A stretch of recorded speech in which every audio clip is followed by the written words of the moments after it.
Halo guys, perkenalkan nama saya Arianto dengan NIM M12612011024 Prodi Pendidikan IPS. Pada kesempatan kali ini saya akan membahas mengenai evaluasi implementasi program kebijakan. Nah, di sini kita langsung saja masuk pada submateri.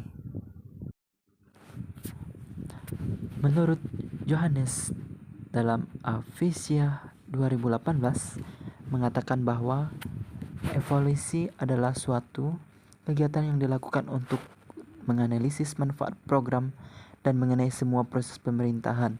Kegiatan evaluasi sendiri terdiri dari beberapa, yakni berupa spesifikasi kriteria program dirancang, kemudian melakukan pengukuran, metode analisis, dan rekomendasi yang dilakukan untuk pelaksanaan perencanaan di masa mendatang.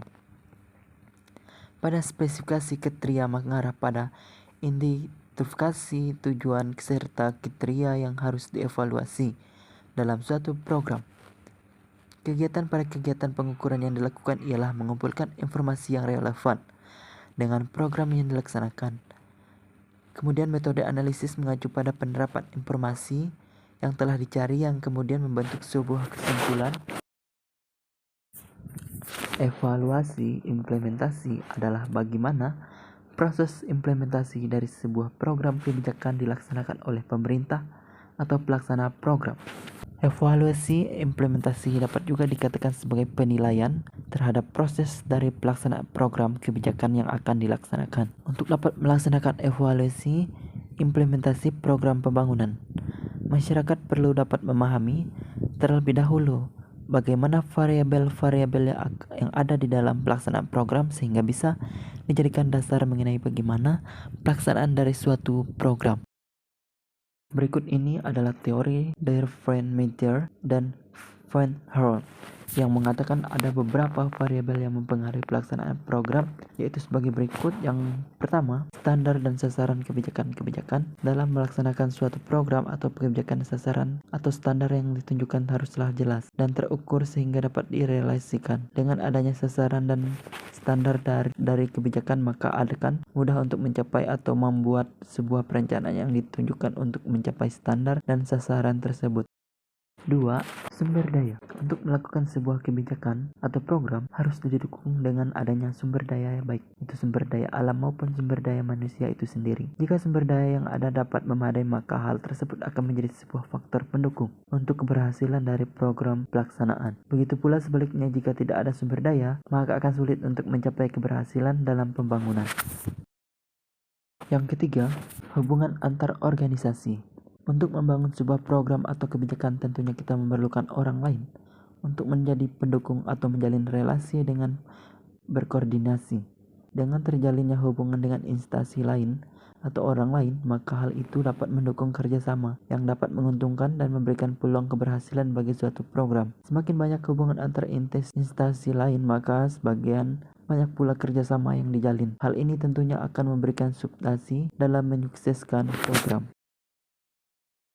4. Karakteristik agen pelaksana. Yang dimaksud dengan agen pelaksana adalah orang yang akan melaksanakan program tersebut. Jadi di dalam agen pelaksana itu mencakupi struktur birokrasi, norma-norma, dan pola-pola hubungan yang terjadi dalam birokrasi, yang mana semua hal tersebut mempengaruhi implementasi program, yang artinya suatu program akan dibuat berdasarkan nilai-nilai atau norma yang dipegang oleh agen pelaksana. 5. Kondisi sosial, politik, dan ekonomi. Pada variabel ini, kondisi sosial, politik, dan ekonomi sangat-sangat berpengaruh pada implementasi program. Pada bidang ekonomi, berkaitan dengan sumber daya ekonomi lingkungan yang ada, yakni dengan adanya kontribusi keuangan, tentunya hal tersebut akan mendukung keberhasilan implementasi program. Kemudian pada bidang sosial, ini berkaitan dengan dukungan dari masyarakat itu sendiri. Apabila program yang direncanakan tidak setuju, maka program tidak akan berhasil, yang akhirnya menyebabkan masyarakat tidak berpartisipasi dalam pelaksanaan program. Begitu pula sebaliknya. Pada bidang sosial ini, karakteristik dari partisipan juga diperhatikan. Seperti contoh, Apabila partisipan memiliki sifat keterbukaan dan mau melakukan perubahan, maka pelaksanaan program akan lebih mudah mencapai keberhasilan. Yang terakhir ialah bagaimana sifat opini publik pada pelaksanaan program lingkungan. Jika opini yang diberikan baik setelah penyampaian perencanaan program, maka akan mudah untuk merealisasikan program. Kemudian pada bidang politik mencakupi keadaan dari para petinggi atau penanggung kekuasaan yang mendukung implementasi program atau tidak. 6. Disposisi implementer. Disposisi adalah watak dari orang-orang yang akan melaksanakan program yang telah dibuat oleh agen pelaksana, atau disebut pula partisipan dan sasaran program. Pelaksanaan program juga dipengaruhi oleh disposisi implementer, yakni mencakupi 3 hal penting. Yang pertama ialah respon dari partisipan. Apabila respon yang ditimbulkan tidak baik, maka untuk program keberlanjutan juga akan mudah untuk dilaksanakan dan mencapai keberhasilan dan sebaliknya. Yang kedua adalah kognisi atau pemahaman partisipan terhadap kebijakan. Yakni di mana partisipan tentunya mengetahui permasalahan yang dihadapi oleh lingkungan sekitarnya, sehingga mereka bisa menganalisis manfaat dari kebijakan yang paling relevan sehingga memberikan akses untuk melaksanakan program. Sebaliknya, jika mereka tidak tahu manfaat dari tujuan program, maka akan sulit bagi masyarakat untuk membuka diri dan melaksanakan programnya.